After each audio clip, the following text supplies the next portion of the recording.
And so when she won, I mean, it was very exciting, of course. You know, just really exciting. I can't describe it. But it must be, I mean, like, you know, politicians, you know, have their public face and their public discussion. But behind, you know, when the media leaves, when we get out of here, you guys must think, wow, this is pretty fun. I mean, this is pretty exciting. Well, all right, what next? So what do you guys got going with the kids and stuff like that? That's when the media leaves our house, you know, okay, what's on our schedule that day? And, you know, yeah, this is exciting, certain aspects of it.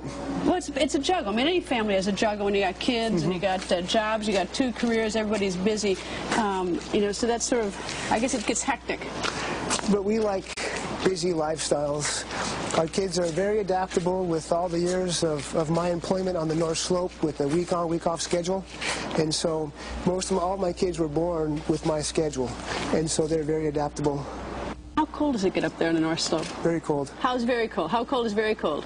You know, minus 80 below with some wind chill factor on top, with some wind on top of that. That sounds crazy. We do some amazing things on the North Slope. What do you do? As far as my job? Yeah, I mean, what do you do? How do you stay warm? I mean, the rest of us don't work on the North Slope. You just prepare for it. You know, if it's raining outside, you put rain gear on. If you're on the slope working and it's 40 below, you bundle up and you make sure that, you know, you're going to be safe. And you always, you know, they really push safety. And if you start to get cold, you take a break and warm up. How do you stay, I mean, 40 below, I mean, with the wind, it's, you know, you can just bundle up so much. Yeah. I mean, you're still cold, aren't you? No, they got some great technology out there as far as clothing and protection. So when it's blowing like crazy and you're not cold up there?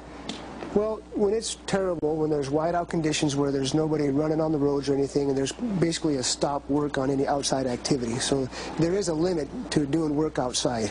Do you love this work? On the slope? Yeah. It's a good job. It's provided for my family for many years. I worked with a good crew, and it's a great place up there. So what's the schedule on the North Slope? My normal schedule is week on, week off. A lot of guys work 2 and 2. I'm just thankful for the option. How do you get back and forth in North Slope? You got your week on, I mean, how do you get back and forth? They have charter 727s that fly out of Anchorage to Prudhoe Bay, about an hour-and-a-half flight. And how long have you been doing that? I got hired on in March '89. And you've been doing it ever since, almost 20 years? Well, I took a couple years there, but, you know, close. Took a couple years off to run a business, but was rehired again, so that was nice. So are you doing commercial fishing as well right now, or is that on hold while you do the North Slope?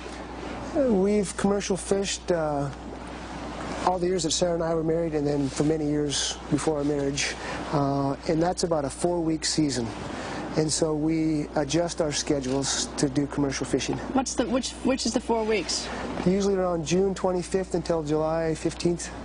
That's the safe kind of commercial fishing. That's not what we hear about. It's the dangerous kind of commercial fishing, right? Well, how's it done? Explain it to me. How do you fish? Well, we use gill net. It's a limited entry permit that I purchased from my grandpa years ago in the early 70s, where if you had enough points, then the state issued a limited entry permit. So there's only so many number of permits out there, and there's 2 different gear type, where you drift out in the ocean with nets behind a boat, or you set net on the beach. You have a required space, and that's where you fish. So we set net. So did you do that this summer? Yes, we did. How much do you get? How many? I mean, how do you? I guess you measure in pounds, or how do you measure the fish? You measure in pounds. How many pounds do you get? Well, I haven't got my total yet. What's your wild? I mean, what do you have the year before? I mean, give me an idea. I have no idea. Well, a drift boat, a good season's 100,000 pounds, and this year our price was 68 cents a pound. When I was 11 years old, price was $1.25 a pound. So, you know, that's a long time ago. So the price has always been fluctuating. So, you know, a good season depends on the price. You could have 100,000 pounds, but if you're only getting 20 cents a pound, it's not a good season. What kind of fish? Sockeye. And so once you get them, where do you take them? Where does it go from there? It goes to a tender. They collect our fish, and then it goes usually either to a shore-based cannery or a floating processor, and they process the fish from there. Do you get to bring any home? Yeah, we bring some. So you got a whole freezer full of it? Well, I didn't get a chance to bring some home this year, but... But what typically, I mean, do you shoot moose? Yeah, I shoot moose. So, and caribou? Yep. So you have that in the freezer? So you have fish, caribou, and moose in the freezer? So that's pretty typical around here, isn't it? It's been a couple of years since I've dropped the moose, but, you know, I always look forward to going moose hunting, but this year we're kind of busy. You like moose meat? It's good. It's excellent. Better than caribou? Either one. All right, now, this. This is a snow machine. It's not a snowmobile. It is a snow machine, I've learned. Is this what you did your race in? This was my last year's practice sled. That was my last year's race sled. So when I say practice sled, we test and tune and put a bunch of miles on our practice sled, like 2,500 miles. And that way we could find the weak spots of this model and then make modifications for the race sled. And then typically we'll put about 100 miles on the race sled, make some shock adjustments, and then bring it to the starting line. And now this is an Arctic Cat. Is this an Arctic Cat as well? That's an Arctic Cat as well. A modified Arctic Cat, right? Well, I mean, I couldn't just buy this one in the showroom.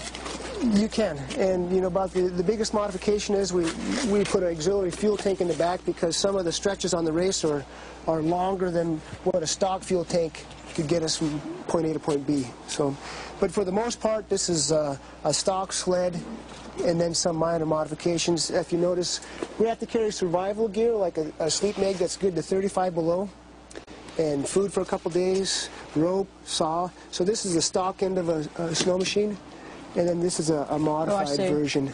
And so we got gas tank here, you know, 5-gallon auxiliary gas tank, because you don't want to run out of gas in those elements. What is I realize the range would depend on, you know, whether it's deep snow or ice or whatever, but is there a way to describe the range of this, of the Arctic Cat? Because I know this race is 2,000 miles long, so how many times do you end up refilling? Well, the average checkpoint, between checkpoints, is probably about 70 miles. And so this is a 12-gallon tank plus 5, and if we get, you know, 10, 11 miles a gallon, we're doing pretty good. But like you said, it all depends on the snow condition. How fast is the fastest you've ever gone on this? This one is a 600, so you know, maybe about 104. When we raced 700s, we were getting some pretty good top speeds. Like how top? You know, about 110, 112. Does the governor know you're doing that? Not all of it, but... I mean, because that's dangerous. It is, but we all have to have our things that we like to do. So she really may not know unless she watches this that you've gone that fast. She's very supportive of this race, and but of the 110, 100 going that fast on it, maybe we ought to keep her busy when the segment airs. No, she's fine with it, and I appreciate allowing me to participate in this race all these years. So the race is 2,000 miles, right? Yep. And it goes from. Where's the race start? Starts in Big Lake, Alaska. Where's Big Lake? 15 miles north of Wasilla. And it goes all the way to Nome. We follow the Iditarod Trail north to Nome. Right. The Iditarod, they alternate, a northern route and a southern route, and we're always on the northern route. Why are you always on the northern route? That's just, it's better for fuel, remote fuel locations. So what got you started on this? I just, you know, I've been driving snow machines all my life. My dad told me if you could start it, you could ride it. So I'd get all my buddies in the neighborhood and we'd start it, you know, the snow machine. And just an avid, just love riding snow machines. What about you? You've got one son, I know, was just deployed. Is he a snow machine rider too, or is this just yours? I mean, he wasn't a big racer because his sport was hockey. So, you know, hockey or ride, but, you know, he got a lot of riding in as well. How are you at hockey? I love hockey, but today's hockey players, they never got to experience what myself growing up. We had to shovel, we had to flood our own rinks, and now they got, you know, indoor rinks. They never have to shovel anything, so it's nice to see them, the kids today, go out and shovel a rink or flood a rink just to appreciate what they got. In the dead of winter, is it dark here 18 hours a day? I mean, how many? What's the? In the dead of winter, probably you know, sunlight about 9:30, and then sundown about 3:34. It's pretty dark. Yeah. Summer's pretty nice, though, right? Yep. That's the reverse. You get a long summer. Have you thought about the fact that you might be spending at least part of your time in Washington? Mm-hmm. You ever been to Washington? Yes. When were you there? I was February '07 and February '08, and it's just a very historical place. Did you happen to drive up and down Massachusetts Avenue? Because maybe, I don't know if you know, but that's where the Vice President's house is. We went to the White House for dinner, so I'm not sure if we drove by the Vice President's home or not. So you met, did you meet the President? Yes. That must have been fun. It was. We'll have much more tomorrow night of your interview with the first dude of Alaska, Todd Palin.